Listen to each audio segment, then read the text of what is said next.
तोहर रंग दिया रे का मानब न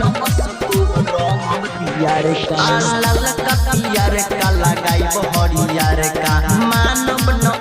तोहर रंग दिया रे का केहू नहीं बोली सुना होली में केहू नहीं बोली सुना होली में रंग डालो सो गुड़की के चोली में रंग डालो सो गुड़की के चोली में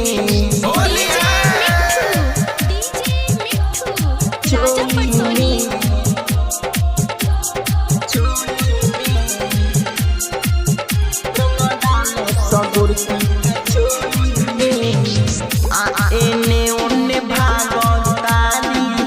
लावसन पकड़ के रंग लगाव सयारावा चोली में रगड़ के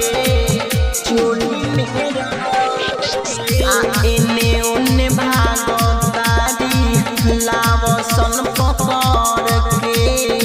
रंग लगाव सयारावा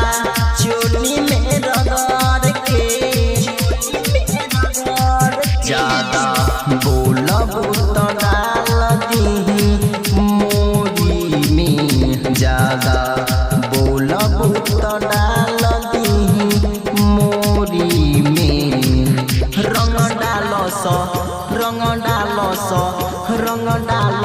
पजली के चोली में रंग डालो सो पजली के चोली में